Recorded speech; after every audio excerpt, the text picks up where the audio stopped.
I am the Philosophical Bachelor, and today I'm going to talk about the ontology of Nietzsche's will to power. Is Friedrich Nietzsche's concept of the will to power his ontology? If so, it would seem at odds with his anti-metaphysical stance. What then is his basis? Donavan Miyasaki, in his 2013 article, Nietzsche's Will to Power as a Naturalist Critical Ontology, posits that Nietzsche's intention is indeed ontological, but with a naturalist basis. This essay summarizes Miyasaki's thesis. Ontology is the heart of metaphysics, yet Miyasaki argues that it is precisely this naturalist basis that makes Nietzsche's ontology of the will to power paradoxically a direct consequence of his rejection of metaphysics. Nietzsche's ontology, though substantial, is only implied and not explicit. The will to power is not a theory of forces, drives, or desires, but rather a basic principle describing not agency, but the causal process as a whole, and tending not towards the accumulation of power or overcoming of resistance, but rather toward the activity of resistance as such, explains Miyasaki. His view is that Nietzsche's will to power is a negative or critical description of what reality is not, rather than a positive theory, used to expose and undermine common metaphysical presuppositions, particularly substance, causal, agency, and teleology. His will to power is a general will, not an individualized one belonging to objects or agents, which in his attack on substance metaphysics are not even primary or fundamental. As a determinist, causality determines all events. As for teleology, Nietzsche does not believe that there are final causes drawing events towards themselves. He is hence not putting forward what is the case, but what is not the case. His theory of the will to power serves as a critical limit on philosophical method by defining a minimalist metaphysics. Once the common assumptions are purged, what remains can then be the basis of a correct ontology, which Nietzsche then uses as the basis for the rest of his philosophy, making it a systematic and unified positive one. Miyasaki notes that in Nietzsche's later works, he is committed to an anti-metaphysical descriptive empiricism that is consistent with a naturalist worldview. In Nietzsche's opinion, the way metaphysics is done inverts how we understand reality through our senses, proposing concepts that replace an understanding based on sense perceptions with entities and qualities beyond sense perception and hence beyond proof. In The Twilight of the Idols, Nietzsche writes, "The real world has been constructed out of the contradiction of the actual world. Lest this be mistaken to be a positive proposition, that reality is indeed obverse to what we can observe, Nietzsche is pointing out the absurdity of what metaphysics is doing, since once we exclude the negation of the sensible world from metaphysics, we are left with nothing." Metaphysics is caught on the haunts of a dilemma. A metaphysical world is indemonstrable because the demonstration must either repeat the error of negating the sensible world rather than demonstrating a non-sensible world, or it must make use of sensible evidence, in which case it fails to demonstrate another category of reality, explains Miyasaki.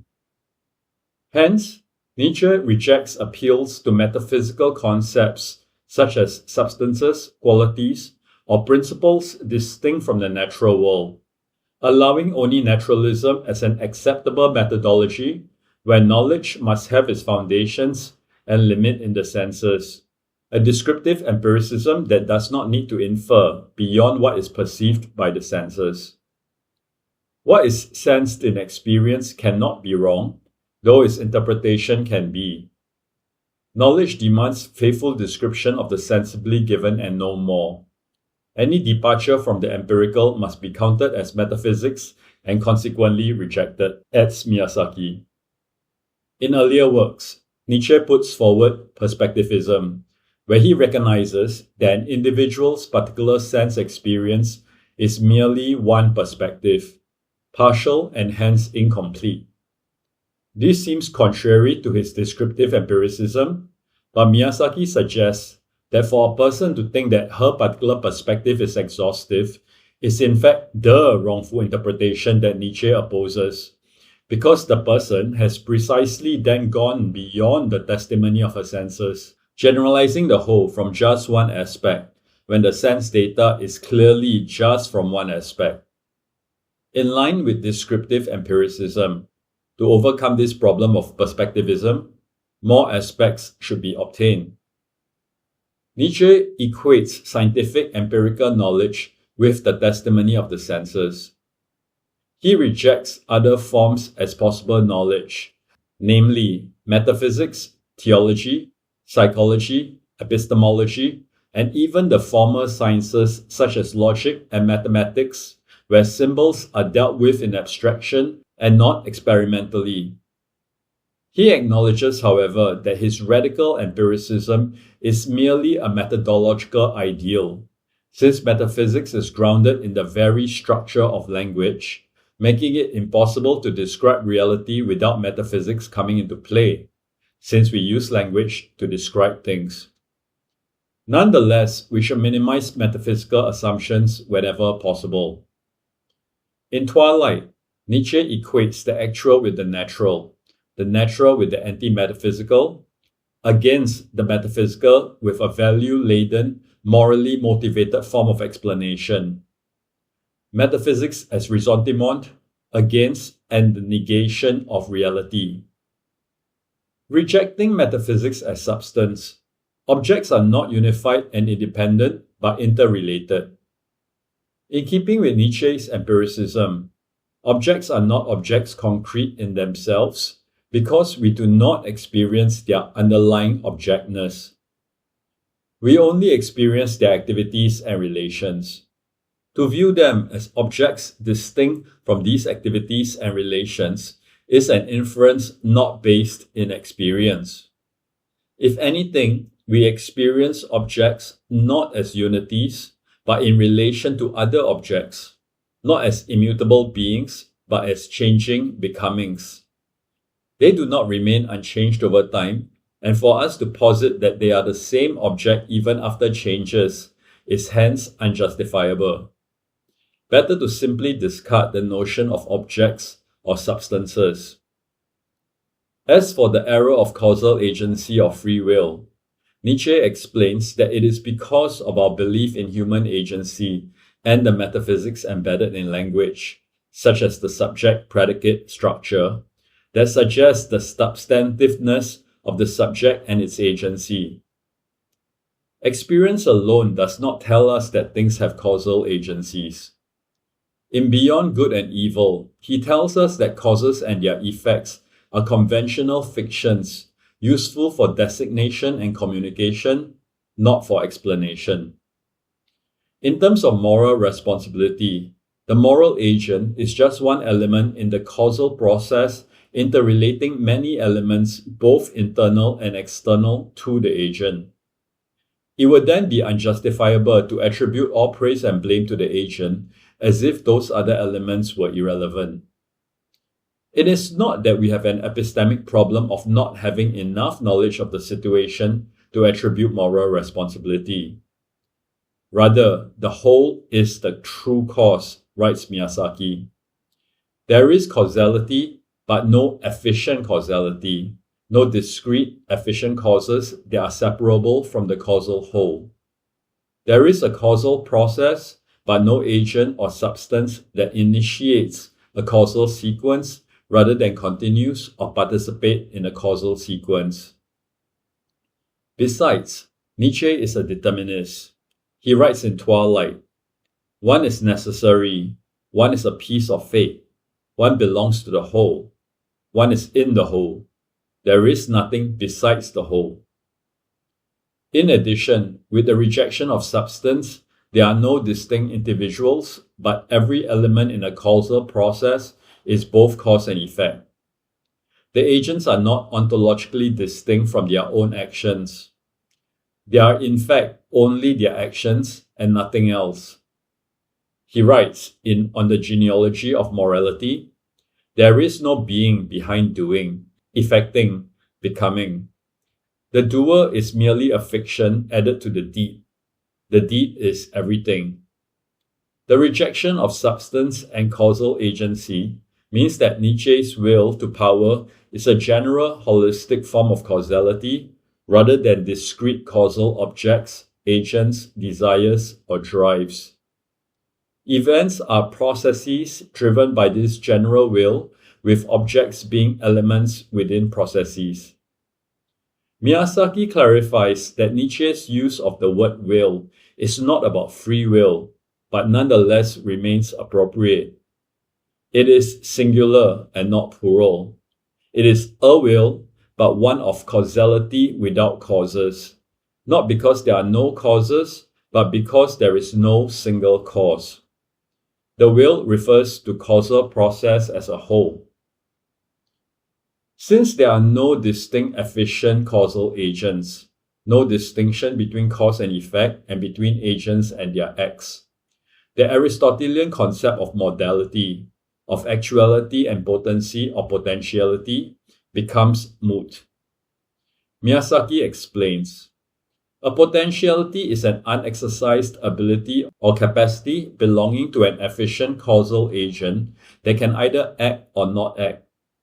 But such a distinction is possible only if the agent can exist independently of the act.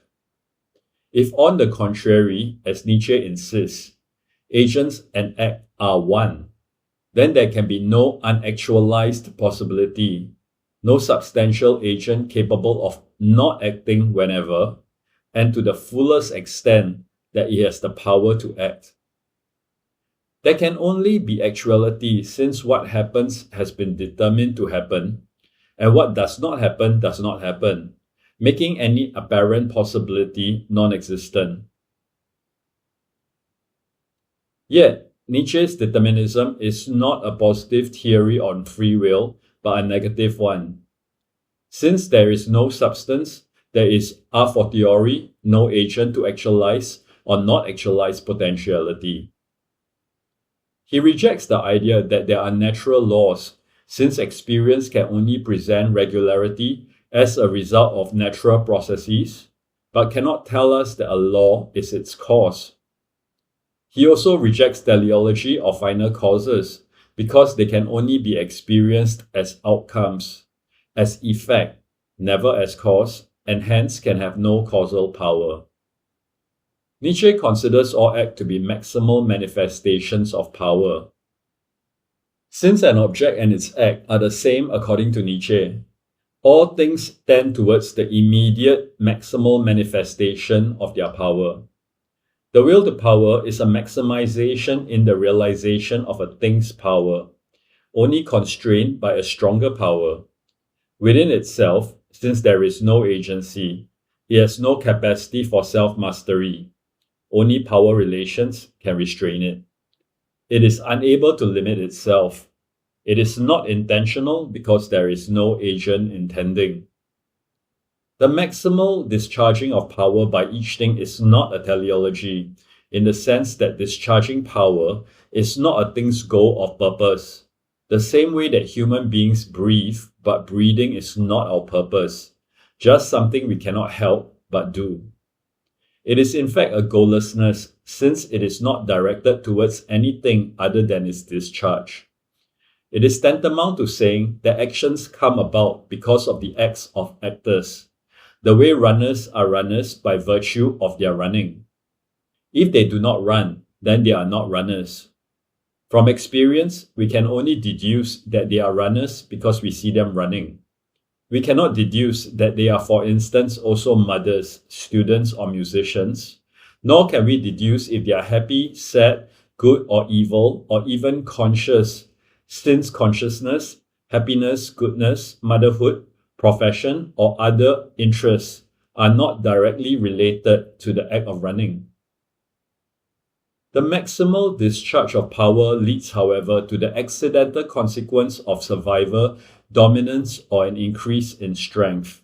It is not intended since there is no agent that does the intending, but nonetheless is a result of its action.